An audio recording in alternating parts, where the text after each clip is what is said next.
한 주 동안 평안하셨는지요?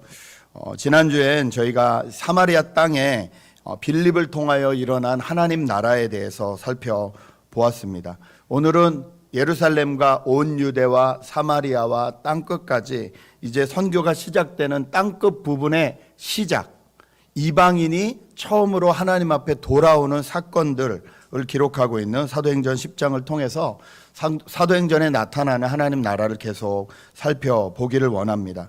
오늘의 주인공은 로마 군인 백부장, 그러니까 100명의 군인을 거느리고 다스릴 수 있는 사람이죠. 그 고넬료에 대한 이야기입니다. 저희가 뒷부분만 읽었지만 이 고넬료는 100명의 군인을 거느릴 뿐만 아니라 로마 이 군대에 있어서 이 백부장들의 힘이 아주 강력했다고 합니다. 왜냐하면 이 100명이 적은 숫자는 아니고 적을 침투하기에는 또 아주 빨리 움직일 수 있는 숫자였기 때문에 백부장들이 어떻게 전투를 해주느냐에 따라서 많이 승패가 좌우됐기 때문이라고 합니다.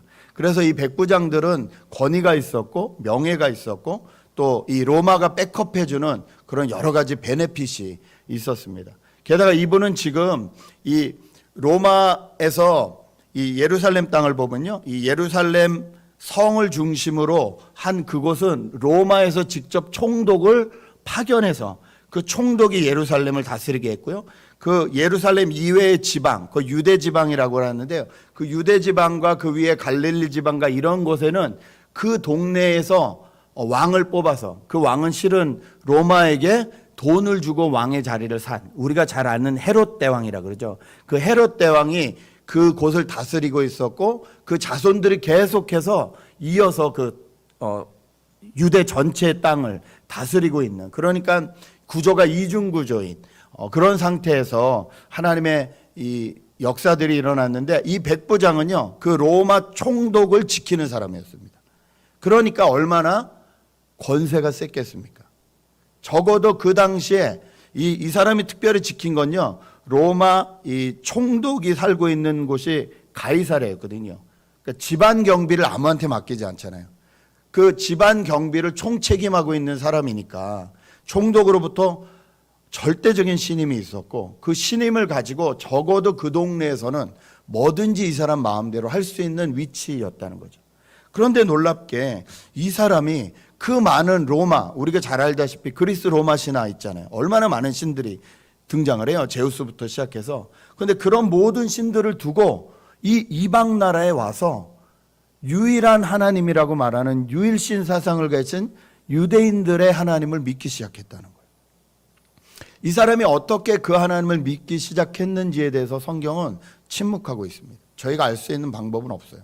그런데 분명한 건 그가 그 자리에 와서 로마의 신들이 아닌, 여러 번 말씀드렸지만 그 당시에 나라와 전쟁에서 이긴다는 건 그 나라의 수호신과 나라의 수호신끼리의 싸움이라고 생각을 했다고 말씀드렸잖아요. 그러니까 로마가 이겼다는 건 로마의 신들이 더 뛰어나다라고 생각할 수밖에 없는 그 문화와 사상 가운데서 그 신들을 버리고 이 조그만 속국, 식민지의 신, 밖으로 나가면 잘 알지도 못하는 그 신, 그 유일신 하나님을 믿기로 선택했다는 거죠. 그 이유는 저희가 알 수 없습니다. 그런데 이 사람에 대해서 오늘 뭐라고 성경은 말을 하고 있냐면요, 베드로의 입을 통해서 34절, 35절에 이렇게 말합니다. 베드로가 입을 열어 말하였다. 나는 참으로 하나님께서는 사람을 외모로 가리지 아니하시는 분이시고 하나님을 두려워하며 의를 행하는 사람은 그가 어느 민족에 속하여 있든지 다 받아주신다는 것을 깨달았습니다. 저희가 이것을 통해서 알 수 있는 건요, 하나님 나라는 외모가 아니라, 이 외모를 영어로 favoritism이라고 썼더라고요. 우리가 favor가 있잖아요, 그렇죠? 자기가 좋아하는 것들인데 그게 아니라는 거예요. 하나님이 favoritism으로 이 사람을 선택하는 것이 아니라는 거예요. 그러면서 뭐라고 하냐면 하나님을 두려워하며, fear God, 하나님을 두려워하며 하나님의 의를 행하는 사람은 그 사람이 어느 민족에 있든지 간에 하나님이 그 사람을 구원하신다는 것을 깨달았다는 거예요. 여러분, 저희는 누구나 페이버를 가지고 있어요, 그렇죠? 그래서 저희가 이렇게 사람을 만나면 제일 먼저 묻는 게 뭐냐면, 여러 가지 묻다가 이제 혈액형이 뭐예요? 학교를 어디 나오셨어요? 고향이 어디예요? 이런 거 묻잖아요. 그 묻는 이유가 뭔가 이렇게 공통점을 찾아서 이게 유대감을 갖고 싶어서 그렇게 출발하기도 합니다. 그런데 문제는 거기서 그 사람에 대한 정보를 얻는 건 좋은데 그게 그냥 이렇게 페이버리즘으로 연결되는 경우가 너무 많다는 거예요. 저 사람은 고향이 나와 같으니까 무조건 좋은 사람. 저 사람 나하고 학교가 같으면 더 나하고 친한 사람. 이렇게 되기가 너무 쉽다는 거예요, 저희 안에. 이건 절대 하나님의 뜻이 아니시거든요. 우리가 이방 사람들을 바라볼 때 우리는 이방 사람들을 어떻게 바라보고 있느냐. 오늘 지금 이제 교회 오는 길에 횡단보도 앞에서 바로 이렇게 홈레스 한 분이 걸으시다가 넘어지셨어요. 넘어지셨는데 코가 깨져서 피가 이렇게 나시는 거예요. 순간적으로 내려가지고 그분을 이렇게 부축하는데 감사하게 참 여러 분들이 이렇게 같이 오셔서 홈레스라고 더럽다 하지 않으시고 같이 오셔서 막 이렇게 부축을 하더라고요. 앰뷸런스를 부를까 그랬더니 자기는 앰뷸런스가 싫다. 보니까 이렇게 코가 깨진 건 아니고 많이 이렇게 찢어져서 피가 계속 흐르는 거예요. 그런데 또 절대 고집이 있으세요. 횡단보도 건너자마자 그 앞에 앉지 않으시겠대요. 저기 있는 그 차들이 다니는 주차장. 차를 기다리는 주차장에 그 벤치가 있잖아요. 거기 앉으시겠다는 거예요.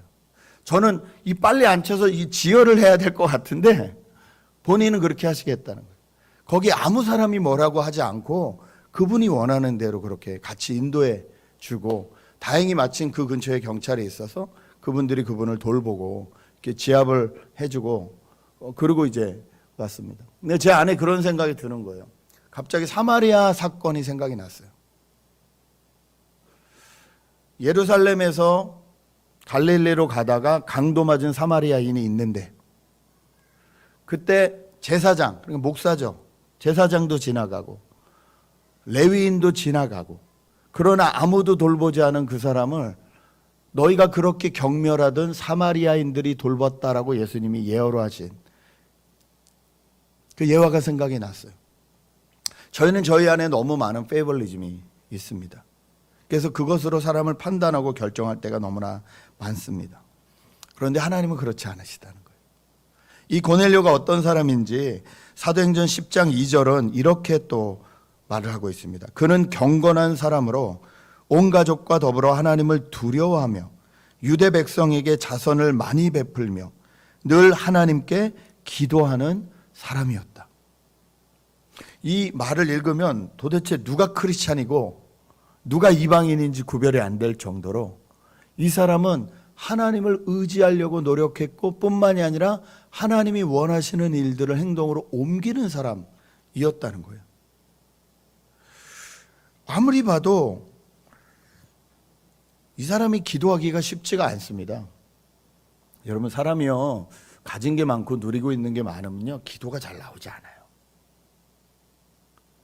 이 고넬료는 그런 사람이었어. 자기 말 한마디에 100명이 죽는 신용을 해요. 그렇죠? 그 남자들 되게 부러워하는 거거든요. 이런 리더십. 내가 한마디 하면 뭐 100명이 왔다 갔다 해봐요. 얼마나 기분 좋겠어요. 근데 이 사람이 그것뿐만이 아니라 가정을 돌보는데 경건한 사람으로 온 가족과 함께 하나님을 두려워한다는 거예요. 제가 제일 갖고 싶은 게 이거거든요. 나만 하나님을 잘 믿는 척하는 것이 아니라 나의 자녀들이 정말 그 하나님을 하나님으로 인정하고 온 가족이 하나님을 두려워하는 것. 이거는 아빠가 신앙하는 흉내내서 절대 되지 않습니다. 아빠가 시간을 어디다 쓰는지 돈을 어디다 쓰는지 마음이 어디 있는지 자녀들은 다 보고 있어요. 신앙이 말로 전수되지 않아요. 그런데 어떻게 이 이방인 고넬료는 이런 사람이 되어 있었을까? 유대 백성에게 자선을 많이 베풀며 유대인들이 가지고 있는 사상 중에요. 금식과 구제와 기도가 하나님을 움직일 수 있는 수단이라고 생각을 했거든요. 그런데 이거를 다 하는 사람이에요. 이방인인데. 하나님은 이 사람을 구원하기로 작정하셨다는 거죠. 저희가 가지고 있는 페이블리즘이 아니라 하나님은 그 페이블리즘이 아니라 하나님을 경외하고자 하는 사람들을 구원하기 원하시고 그들에게 하나님 나라를 주신다는 것입니다. 지난주에 제가 유튜브를 통해서 한 선교사님의 간증을 오랫동안 봤습니다. 그분이 나온 모든 간증들을 좀 찾아봤는데 파푸아뉴기니 거기 어딘가 했더니 이 오스트레일리아 위에 쪽이더라고요. 파푸아뉴기니라는 땅에서 20년 넘게 선교하시는 선교사님의 간증이었습니다.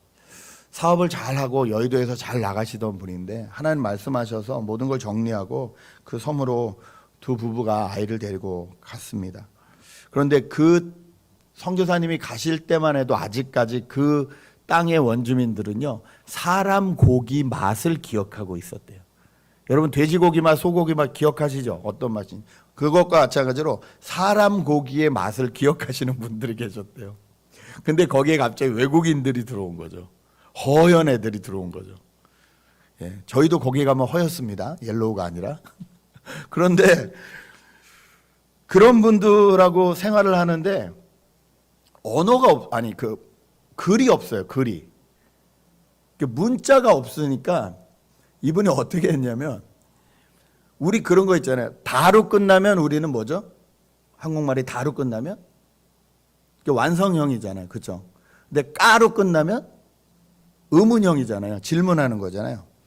이렇게 알아듣듯이 모든 말들을 녹음해가지고 이게 까로 끝나냐 다로 끝나냐 이런 음성 분석을 하기 시작하신 거예요. 그걸 위해서 공부를 또 따로 하신 거예요. 그렇게 하는 거예요. 꽃을 이렇게 가르쳐 보면 걔네가 뭐라 그러잖아요. 그럼 그거 녹음해서 그거를 바른 기호대로 적는 거예요. 이렇게 해가지고 거기 부족이 엄청 많이 좀 떨어져 있으면 엄청 많이 있는데 자기들끼리 안 통한대요. 한 부족만 정해서 그런 식으로 말을 따서 그거를 이제 그 문자를 만들고 하시는 기관에 보내고 서로 연구하고 검증받고 해가지고 15년이 걸려서 문법을 만드신 거예요. 그 문법대로 말을 해보고 이게 통하는지 확인하고 이 반복을 계속 하셔서 결국 성경을 번역하시는 거예요. 그러니까 자기는 한 부족밖에 못한다고. 평생 걸려도 한 부족밖에 못한다고. 왜냐하면 그거 알아듣고 녹음하고 하는데 15년이 걸리는데. 이분이 그렇게 사시는 거예요. 그런데 20년 넘게 사역하셨어도 그 뒤에 그렇게 말씀을 가르쳐주고 했어도 150명 정도밖에 침례를 받지 않았다는 거예요. 적으면 적다고 말할 수 있는데 문화가 완전히 다른 세상에서 그 사람들이 이렇게 하나님을 선포하고 하나님의 제자가 되는 것은 놀라운 일이라는 거예요. 왜냐하면 그분의 문화는 어떠냐면요, 본능적이래요. 그냥 내가 화가 났어? 그럼 때려 죽인대요. 그냥 내가 화가 났으니까. 내가 쾌락을 즐기고 싶어? 그냥 아무 여자나 데리고 들어간대요. 아무도 뭐라고 하는 사람이 없대요. 마치 동물의 세계처럼 약육강식처럼 힘이 있으면 되는 세상처럼 그렇게 살던 분인데, 그렇게 살던 분들에게 선교사님 지금은 다 옷들 입고 계시는데 그래도 중요한 행사할 때는 옛날처럼 진짜 나무 이것만 하고 홀딱 벗고 이거 창하고 춤추는 우리가 생각했던 그런 일을 지금도 전통적으로 하시는 분들이신 거예요. 그런 분들한테 말씀이 먹힐까? 그런 분들한테 선교가 될까? 더 놀라운 건 거기서 몇 년을 지나는 동안에 아이가 점점 이상해지는 거예요. 정신적으로 문제가 생기는 거예요. 너무 큰 문화 충격에 놀래서. 그래서 내 자식이 정신이 박약이 되는 거예요. 이런 가운데 정말로 하나님에 대한 원망을 많이 하셨다 그래요. 하나님, 여의도에서 사업 잘하던 사람 데려다가 선교사로 부르셨으면 책임져 주셔야지. 이게 뭐냐고. 이게 하나님의 이름이 높임을 받으실 수 있겠냐고. 그렇게 하나님 앞에 따지고 기도하는 시간들을 가졌는데 그 시간을 통해서 하나님이 그 말씀을 하셨다는 거예요. 너는 정말 나를 믿니? 너는 정말 나만 믿니? 넌 아직도 한국의 그 커넥션들, 네가 선교하고 있다 그러면 그래서 한국에 선교를 보내도 사진을 찍어도 이렇게 좀 자극적인 부분들 있잖아요. 막 그 원주민들이 사는 자극적인 삶 막 이런 거 보내가지고 와 우리 선교사님 정말 고생하신다 막 이렇게 사진만 보면 나올 만한 그런 사진만 골라서 자기가 찍고 있었다는 거예요. 선교 편지를 보내도. 그런데 하나님이 그렇게 아이 사건을 통해서 말씀을 하시더래요. 넌 정말 나만 믿고 있니? 아니더라는 거죠. 그때 깨지고 두 부부가 하나님 앞에 회개하기 시작했는데 몇 날 며칠을 그렇게 회개하셨대. 내가 하나님만 믿지 않습니다.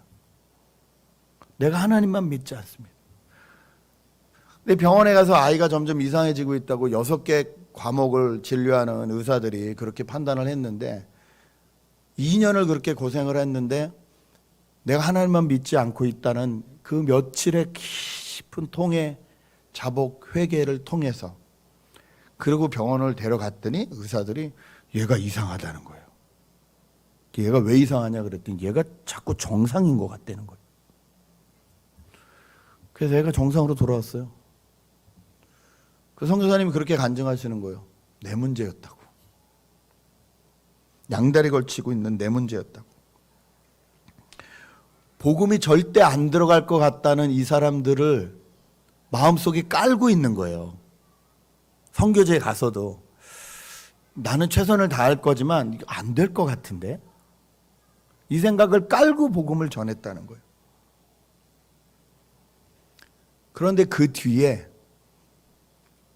이분들이 뭐 10계명을 제일 기본으로 하잖아요. 저희가 율법을. 근데 그 10계명을 1계명부터 전할 필요도 없대요. 그분들이 가장 심각하게 하고 있는 2가지를 집중적으로 전했대요. 살인하지 마. 간음하지 마. 그런데 이 말씀이 워킹하더라는 거예요.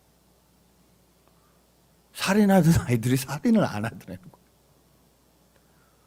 자기의 쾌락을 위해서 아무렇게나 살던 아이들이 간음하지 말라는 그 말의 권위에 눌려서 간음하지 않기 시작했다는 거예요. 그러니까 이 선교사님 말하는 건 난 정말 소름 끼치게 하나님을 경험했다고 그곳에서. 우리는 페이벌리즘을 가지고 있고 우리는 마음속으로 결정을 해놓고 저 사람은 안 될 거야. 쟤는 지금 뭐 복음을 받아들일 준비가 전혀 안 돼 있어. 그걸 왜 내가 정하냐는 거죠. 근데 우리는 그러기가 너무 쉽다는 거예요. 그런데 하나님은 페이벌리즘이 아니라 하나님을 두려워하고 몰라서 그랬지. 그때까지 하나님이 어떤 분이신지 몰라서 그랬지. 하나님을 두려워하고 하나님의 뜻대로 살려는 사람들을 구원하시려는 계획이 분명히 있으시다는 거예요. 거기에 하나님 나라를 이루고 싶은 계획이 분명히 있으시다는 거예요. 여러분 저희도 알지 않습니까? 여리고 성이 다 무너졌어도 유일하게 한 가정이 살아남았어요. 누구입니까? 기생 라합이에요. 경건한 사람이에요? 아니에요.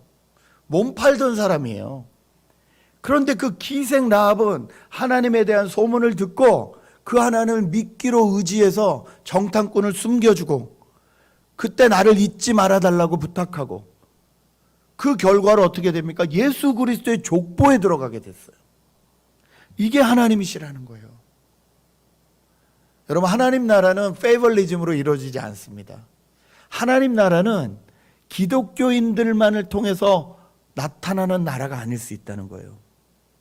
지금은 우리가 보기에 다른 사람들 같아도 하나님은 누구든지 돌들을 들어 찬양하게 하실 수 있는 그 하나님은 누구든지 하나님 나라를 알려주기 원하시고 하나님의 뜻대로 살려고 노력하시는 분들을 얼마든지 구원할 계획이 있으시다는 겁니다. 한 청년이랑 이런저런 얘기를 하면서 아이들이 이제 하루 종일 집에 있으니까 그래도 이제 이 악물고 매일같이 잊지 않게 하려는 게 뭐냐면 가정예배라는 거예요. 하나님의 사랑이시다. 막 이렇게 한 30분 아이들하고 예배 드리고 그리고 1시간만 지나면 뛰지 마! 공부해! 그거 그렇게 하지 마! 끊임없이 23시간 소리 지르는 자기를 발견한다는 거예요. 1시간 30분 하나님은 사랑이라고 예배 드리고 23시간 소리 지르고 있다는 거예요. 그러면서 그 고백을 하더라고요. 목사님 두려워요. 얘네들이 과연 예배 별거 아니네. 아이 가정예배 30년 드려봤다. 이렇게 될까 봐 두렵다고. 동의하고 같이 기도했습니다. 하나님, 우리의 삶으로 하나님을 증거하게 하실 터인데 아무리 노력하고 형식적으로 하려고 해도 내가 변하지 않는 한 변하지 않는 거예요. 하나님은 우리가 변하기 원하시고 우리의 페이벌리즘이나 우리가 가지고 있는 이런 여러 가지 것들에 대해서 하나님 그것을 다 내려놓고 그 부분에도 하나님이 주인 되기 원하신다는 거. 하나님, 이 하나님을 만나게 해주십시오. 같이 기도했습니다. 여러분 기억하십시오. 하나님은 그리스도 안에서 하나님을 두려워하면서 의를 행하려고 노력하는 사람은 누구나 구원하기 원하신다는 것. 그들에게 누구나 하나님 나라를 주기 원하신다는 것을 꼭 기억하시기 바랍니다. 두 번째 고넬료 사건을 통해서 알 수 있는 것은요, 하나님 나라는 증인이 증언할 때 일어난다는 거예요. 증인을 통해 증언이 나타날 때, 그럴 때 하나님 나라가 임하게 된다는 거예요. 39절부터 보겠습니다. 우리는 예수께서 유대 지방과 예루살렘에서 행하신 모든 일의 증인입니다. 베드로의 말이에요. 사람들이 그를 나무에 달아 죽였지만 하나님께서 그를 사흘날에 살리시고 나타나 보이게 해주셨습니다. 그를 모든 사람에게 나타나게 하신 것이 아니라 하나님께서 미리 택하여 주신 증인인 우리에게 나타나게 하셨습니다. 그가 죽은 사람들 가운데서 살아나신 뒤에 우리는 그와 함께 먹고 마시기도 하였습니다. 이 예수께서 우리에게 명하시기를 하나님께서 자기를 살아있는 사람들과 죽은 사람들의 심판자로 정하신 것을 사람들에게 선포하라고 증언하셨습니다. 증인이 증언할 때, 여러분 증인은요 증언하는 사람이에요. 그런데 증인이라고 말을 하는데 증언을 하고 있지 않다. 그럼 그 사람은 증인인가요? 아니라는 거죠. 우리가 예수 그리스도를 믿는다고 합니다. 그런데 그 예수 그리스도에 대해서 말하지 않고 있다. 우리는 그리스도인인가요? 아니라는 거죠. 간단해요. 다른 말 할 것 없어요. 증인은 증언하는 사람이에요.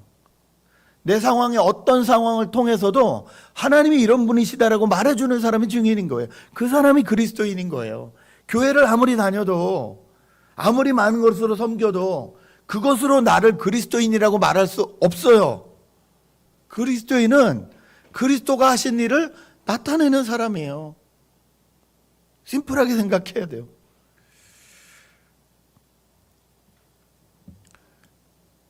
예수 그리스도 외에 우리에게 기준이 될 수 있는 게 없습니다. 사람이 얼마나 착하면 하나님의 구원에 이룰 수 있겠습니까? 기준이 없어요. 나라마다 다르고 시대마다 다르고 선하다 착하다의 기준은 다 100명이 있으면 100명의 기준이 달라요. 기준이 될 수 없어요. 하나님이 세워놓으신 기준밖에 없어요. 그게 뭐예요? 예수 그리스도예요. 예수 그리스도가 그래서 우리에게 기준이 되시는 거예요. 그분이 산 모습이 우리에게 기준이 되시는 거예요. 네. 그분을 믿는 것이 하나님의 일이라 그랬어요. 그게 하나님이 구원하시기로 작정한 방법이에요. 네. 그 선교사님이 원주민들과 이제 대화가 되기 시작하시면서 여러 가지 질문을 던는데 그 사람들이 그러더래요. 거기는 이 해와 달과 별이요, 이 미국보다 한 10배 밝대요. 해발도 높고 워낙 공기가 깨끗하니까 별들은 정말 무섭대요. 이렇게 너무 많이 떠 있어서 이게 쏟아지면 어떻게 되나 이런 두려움이 될 정도로. 근데 그 친구들이 그러더래요. 너 해와 달과 별을 누가 만들었는지 아냐고. 근데 선교사님이 안다 그러니까 막 진짜 놀래더래요. 진짜로 놀래더래요. 이 사람들이 왜 이렇게 놀래나 생각해 봤더니 이분들은 자연의 공포를 알아요. 자연과 살아가야 되잖아요. 자연의 두려움을 알아요. 오늘 나갔다가 남편이 못 들어온다는 걸 알아요. 바다가 조금 이것만 심해도 고기 잡으러 나갔다가 그냥 부족 사람 뭐 거의 막 10명, 20명이 갑자기 그날로 다 죽어버리고 이런 그런 경험들이 너무 아는 거예요. 그러니까 본능적이니까 더 자연에 대한 두려움이 큰 거예요. 근데 자기들이 보기에 자연 중에 대표가 해와 달과 별인데 이걸 누가 만들었다는 걸 안 되니까 너무 놀라는 거예요. 누가 만들었냐 그래서 나는 해와 달과 별뿐만이 아니라 이 자연을 다스리시는 분을 알아. 그랬더니 다 경악을 하시더라는 거예요. 이분이 그 말 했어요. 우리는 이렇게 하면 참 그분들 순진하다. 선교사님이 순진한 사람은 하나도 없대요. 그 사람들이 얼마나 악한지 모른다는 거예요. 안에서 그게 악인지 몰라서 그렇지. 순진한 게 아니라 정말 단순하게 그렇게 생각한다는 거예요. 순진이 아니라 우린 너무 복잡해서 못 믿고 이 생각 저 생각 여기서 주워 들은 생각 저기서 주워 들은 생각 정확하지도 않은데 잘 알지도 못하면서 선무당이 사람 잡는다고 그냥 대충 주워 들은 지식으로 카더라 정보가 많잖아요. 저희는 뭐라고 하더라. 그 남하고 얘기할 때는 내가 주워 들은 게 있으면 그걸 끝까지 우기잖아요. 그러던데 그 증거가 어디 있어? 아님 말고 이게 사람 환장하게 하는 건데. 근데 그분들은 진짜 그렇다 그러면 그렇게 믿는다. 성경을 이제 번역해서 성경을 읽어주기 시작하면서 레위기를 읽어줬답니다. 여러분 레위기 보면 레위인들이 잘못한 죄에 대해서 엄청나게 써 있어요. 지금 성적인 이 타락과 도덕에 대해서는 문제도 안 될 만큼의 그 당시에 심한 거. 근친상간이 뭔지 알죠? 가족이나 친척끼리. 이거 기본이고요. 별 죄가 다 있어요. 동성애 당연히 있고요, 거기. 그런데 그 성경을 읽어주면 얼굴이 허해진다는 거예요. 질려서. 왜? 한 남자가 한 집안에 엄마, 누나, 여동생 살 것이 다 범한대요. 걔가 아들이라도. 그런 의식이 없대요. 우리 키우는 멍멍이하고 별 다름이 없어요. 지가 좋으면 그냥 힘으로 다. 누구 애를 낳는지 모르고 이게 족보도 없고 다 엉킨다는. 그런데 그럼에도 불구하고 하나님이 양심을 주셔서 그 안에 수치심과 부끄러움과 이런 건 다 있다는 거예요. 그런데 그 레위기를 떡하니 들어대니까 어떻게 우리 집에서 일어나는 일을 몇천 년 전에 쓰였다는 이 성경에 그분이 알고 계시냐고. 어떻게 우리 집에서 그 불빛도 없는 곳에 내가 삼촌한테 그렇게 그 수치심을 가지고 있는 이거를 어떻게 아시냐고 도대체. 그리고 다 돌아온다는 거예요. 하나님 앞에. 여러분 선교사님이 그 15년을 걸려서 이거 하나 따가지고 그 노력을 안 해서 성경을 번역하지 않으셔서 그분들에게 그 성경을 증거로 내어주지 않으셨다면 어떻게 그분들이 하나님을 알 수 있었겠습니까? 분명한 건 증인의 증언을 통해서 하나님 나라가 확장되고 있다는 거예요. 지금도 이 일이 일어나고 있다는 겁니다. 말씀을 전하기 시작하니까 말씀을 듣고 싶은데 문화가 참 신기해요. 그래 놓고 여자가 임신을 하잖아요. 여자가 임신을 했는데 남자 앞에 나타나면요, 그 자리에서 목 졸라 죽여버린대요. 이유는 뭐냐면 임신한 여자가 남자 앞에 나타나면 악한 영이 남자를 공격해서 남자는 병들거나 죽는다는 미신이 강력하대요. 지가 그렇게 해놓고 자기 앞에 나타나면 그러니까 임신하면 그 집에서 나가야 되는 거예요. 임신하면 그 집에서 나가야 되는 문화인 거예요. 이 무슨 말도 안 되는 지금 21세기에. 말씀을 너무 듣고 싶은 자매가 있는데 임신을 한 거예요. 사람들이 모여 있는데 그 앞에 가면 죽잖아요. 그러니까 어떻게 했냐면 자기 키보다 큰 바나나 잎 큰 거 3개를 따서 그걸 들고 그걸로 자기 몸을 다 가리고 최대한 말씀이 들릴 수 있는 곳까지 가까이 가서 거기다 나뭇잎을 꽂아서 거기에 숨어서 그 뒤에서 선교사님의 말씀을 듣고 울고 예수 믿고 기적이 일어났다는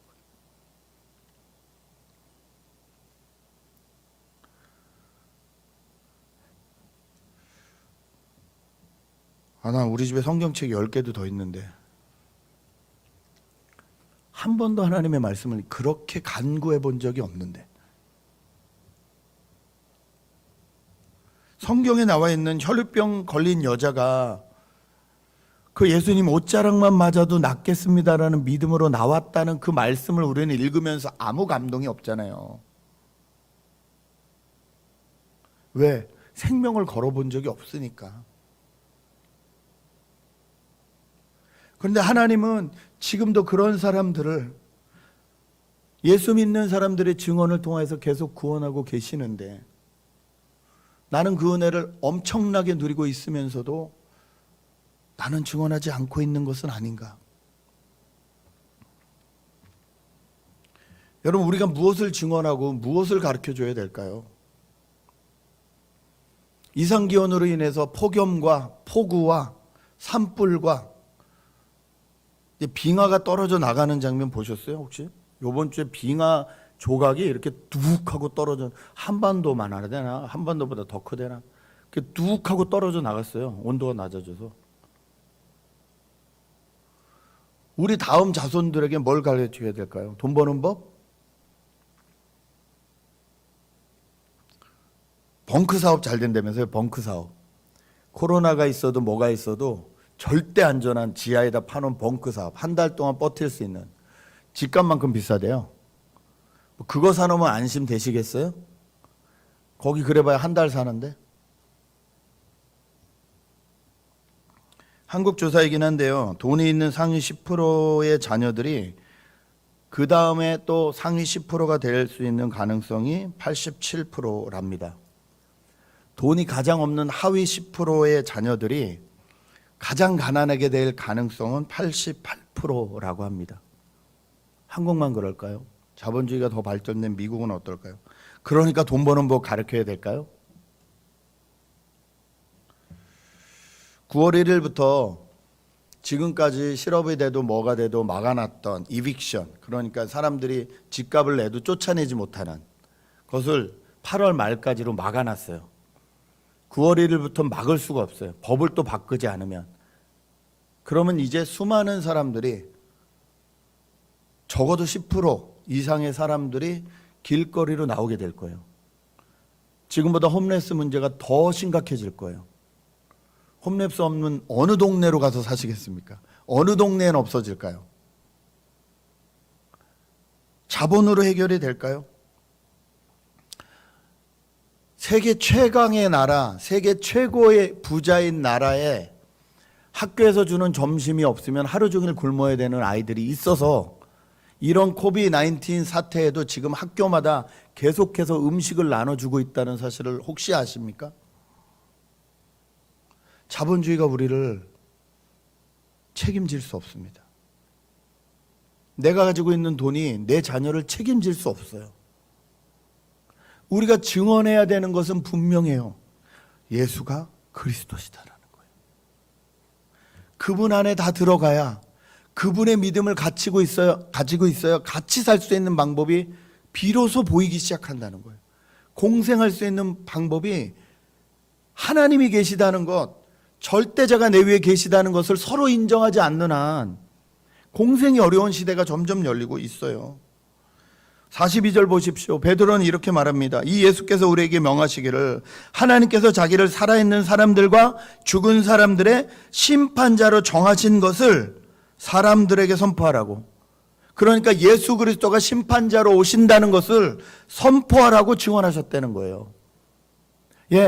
첫 번째 예수님은 구원자로 오셨습니다. 이 땅에 오셔서 우리를 구원할 수 있는 방법을 열어주셨어요. 그리고 올라가신 다음에 마지막에 뭐라 그러세요? 내가 마지막 날 오는 날은 심판날이라는 거예요. 우리는 이 예수 그리스도를 증거하고 있는지요? 구원자 예수만 증거하고 있는 건 아닌지요? 심판하러 오실 주님, 그 주님이 오실 날이 그렇게 멀지 않은 것 같은데 우리는 무엇을 준비하고 우리는 어떻게 살아야 될까요? 여러분 잊지 마십시오. 우리에게 주어진 모든 시간과 물질과 기회를 사용하여 우리는 증인이 되어야 됩니다. 우리가 증인의 역할을 감당할 때 하나님이 그곳에서 하나님 나라를 이루기 시작하세요. 마지막으로 이 고넬료 사건은요, 하나님 나라는 성령의 부어주심으로 인해서 확증되는 나라라는 거예요. 44절 45절을 같이 한번 읽을까요? 44절 45절 읽겠습니다. 시작. 베드로가 이런 말을 하고 있을 때에 그 말을 들은 모든 사람에게 성령이 내리셨다. 할례를 받은 사람들 가운데서 믿게 된 사람으로서 베드로와 함께 온 사람들은 이방 사람들에게도 성령을 선물로 부어주신 사실에 놀랐다. 저희가 지금 사도행전을 계속 보고 있는데요. 사복음서, 예수님이 직접 활동하던 시대에는 성령에 대한 얘기가 그렇게 많지는 않습니다.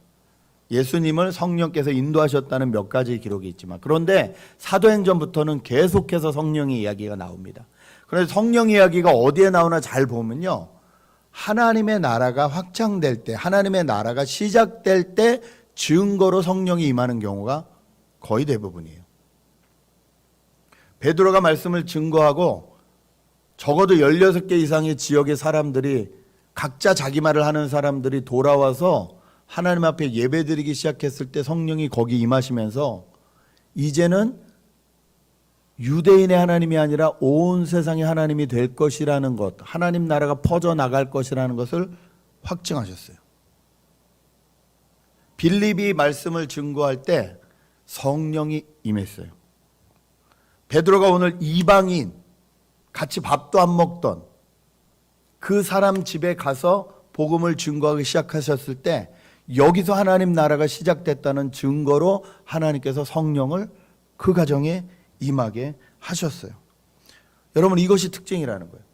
그렇다면 우리는, 이미 성령을 우리 안에 모시고 계시는 우리는 이 성령이 임하셔서 나를 다스리고 인도하신다는 사실을 우리는 어떻게 할 수 있을까요? 우리가 하나님 나라를 시작할 때 성령이 우리에게 말씀하기 시작하신다는 거예요.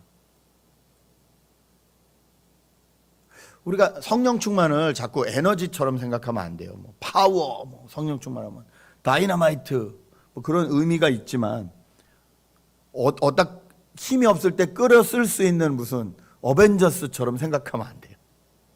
성령 충만이라는 것은요, 상태예요. 어떤 상태요? 항상 생각나는 상태. 여러분, 밥을 먹어도 생각나는 사람이 있고, 좋은 데 가면 같이 오고 싶은 사람이 있고, 그런 경험들이 있죠. 어제 김치를 담그는데 어느 엄마가 그러더라고요. 애들이 뭐 하고 있을까 생각이 난다고. 그럼 불러 그랬더니 그건 싫대요. 생각은 나는데 부르기 싫대. 그렇게 계속 생각나는 상태를 우리가 뭐라 그러냐면 사랑 충만이라 그래요. 그 사람을 향한 사랑 충만. 그 사람을 향한 사랑이 있으면 계속 생각이 나요. 뭘 하고 있어도. 성령 충만은 그런 거예요. 하나님이 계속 생각나는 상태. 하나님 이럴 때 어떻게 하기 원하시지? 이게 계속 생각나는 상태. 그게 성령 충만이에요. 성령이 언제 충만한지, 내가 성령과 함께하고 있다는 걸 언제 알 수 있냐고요? 하나님이 원하시는 일을 하고 있을 때요. 베드로도 큰 용기를 낸 겁니다. 이 일로 인해서 나중에 베드로가 예루살렘 교회 가서 혼나요. 네가 우리의 법을 어기고 이방인들하고 밥 먹고 했다. 그때 베드로가 증언하죠. 아니, 내가 너희 눈치를 봐야 되냐? 하나님 눈치를 봐야 되냐? 정확히 말하거든요. 예, 우리가 하나님이 우리와 함께 계시다는 것을 알 수 있는 상태는 그럴 때예요. 하나님이 일하시는 곳에 성령이 일하기 시작하세요. 그러면 거기에 우리가 있어야 돼요. 그래야 하나님을 경험할 수 있어요. 그래야 성령이 내 안에 충만하다는 것을 경험할 수 있어요. 하나님이 이쪽에서 일하시는데 나는 이쪽에 계속 있으면서 성령 충만을 아무리 외쳐봐야 소용이 없어요. 예, 서핑을 하거나 바다를 잘 아시는 분들은 절대 파도를 일으킬 수 없다는 걸 압니다. 그분들이 잘하는 건요, 저기서부터 밀려오는 걸 보면서 이쯤 가면 파도가 크게 되겠다라는 것을 읽는 능력이 있는 거예요. 그래서 열심히 저어서 그 포인트에서 기다리는 거예요. 그리고 올 것 같으면 앞을 향해서 아직 우리 눈엔 보이지도 않는데 막 휘저어가기 시작하면 그 타이밍에서 제일 높은 곳에서 딱 서프를 타고 그때부터 자유롭게 움직이는 거죠. 저희에게 필요한 능력은 이것입니다. 하나님이 어디에서 어떤 일을 어떻게 하고 싶으신지를 감지할 수 있는 능력. 이게 하나님 나라가 시작되는 거예요. 하나님 나라는 이렇게 성령으로 확증하고 계시다는 거예요. 지금도 이런 일들은 계속 일어나고 있습니다. 그 선교사님이 마지막으로 하신 말씀, 지금 이제 한국에서 코비나 때문에 그 파푸아뉴기니에 비자가 안 나와서 못 들어가고 계시면서 한국에서 계속 이제 도전을 하고 계시는데, 그분이 하신 말씀이 너무 먹먹했어요.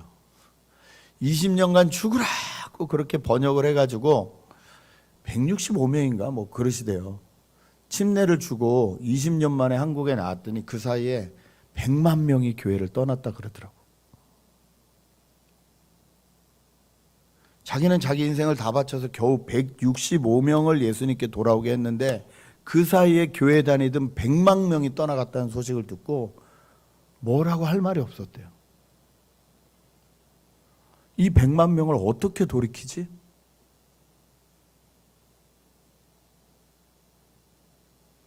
여러분, 저희는 이런 위기감을 가지고 있는지, 우리가 100만 명을 어떻게 다 돌이키겠어요? 그러나 우리 시대에, 우리 장소에서 우리에게 주어진 역할이 분명히 있는 줄 압니다. 저희는 그것을 꿋꿋이 해나가면 돼요. 타협하지 않고, 어떤 문화와도 타협하지 않고, 세상과도 타협하지 않고, 그분들의 문화를 존중하고 얼마든지 이해해 주지만 타협하지 않고, 가르쳐줘서 말씀 앞에 엎드릴 수 있도록 도와주고, 그 말씀을 증거해주고, 성령님이 말씀하시면 빌립처럼 또는 이 베드로처럼 자기의 문화권과 자기의 페이버리즘을 다 뛰어넘어 그곳에 달려갈 수 있는, 그래서 거기서 하나님 나라가 이루어지고 있는 것을 볼 수 있는 저 여러분이 되셨으면 좋겠습니다. 말씀을 정리하겠습니다. 하나님은 어느 시대에나 어떤 방법으로든지 역사하시는 분이십니다. 그리고 지금도 그 역사하시는 자리에 우리를 부르시는 하나님이십니다. 베드로가 고백하잖아요. 내가 먼저 증인으로 불림받은 이유를 알았다. 내가 예수님과 먹고 마시는 이 놀라운 경험을 한 이유를 알았다. 여기에 하나님 나라를 소개하기 위함이었다. 이 고백이 저 여러분을 통해서 이 LA 땅 가운데 계속 이어지기를 주님의 이름으로 소원합니다. 함께 기도하실까요? 이 시간에 한번 기도할 때에 이렇게 기도했으면 좋겠습니다. 시대의 어려움을 겪고 있는 모든 상황을 통해서 하나님을 바라보고 하나님을 두려워하며 하나님 앞에 엎드릴 수 있는 계기가 되게 도와주십시오. 하나님, 산불, 폭우, 기근, 경제적 문제, 코로나 문제, 이 모든 문제를 통해서 하나님, 온 세상이 하나님을 두려워할 수 있게 도와주십시오. 우리 인간의 한계가 얼마나 연약한 것인지 깨닫게 도와주십시오. 그리고 고넬료처럼 하나님 앞에 돌아오게 도와주십시오. 하나님, 우리를 먼저 불러주신 이유가 있는 줄 압니다. 우리 주변의 사람들에게 하나님을 증거해 줄 수 있는 새로운 한 주가 되게 도와달라고, 성령님이 말씀하실 때에 순종할 수 있는 우리가 되게 해달라고 통성으로 잠깐 기도했으면 좋겠습니다. 함께 기도하십니다. 아버지 하나님, 은혜를 감사합니다. 주님 감사합니다. 주님 감사합니다. 주 놀라우신 주님, 밤이 지나고 아침이 되면 이 아침을 누가 만드셨는지, 이 해와 달을 누가 만드셨는지 깨닫게 하신 주님, 그 어떤 것도 비길 수 없는 주님, 이 예수 그리스도를 우리에게 주셨습니다. 우리의 하나님이 되어 주셨습니다. 이 하나님을 하나님으로 인정해드리며 나아가길 소원합니다. 우리가 먼저 온전히 하나님을 100% 하나님으로 인정해드릴 때에 하나님, 이 땅에 하나님을 볼 수 있는 줄 압니다. 빛과 소금이 될 때에 이 땅에 하나님을 깨닫게 될 줄 믿습니다. 두려워할 줄 믿습니다. 그 은혜를 허락하여 주십시오. 주님 말씀하실 때 아멘하고 순종할 수 있는 주님, 저희에게 그 믿음을 주십시오. 하나님이 말씀하실 때 주님 순종하게 도와주십시오. 주여 주여 주여 주여 주여 주여 주여 주여, 주님 도와주십시오. 주님 하나님 앞에 그 믿음을 주십시오.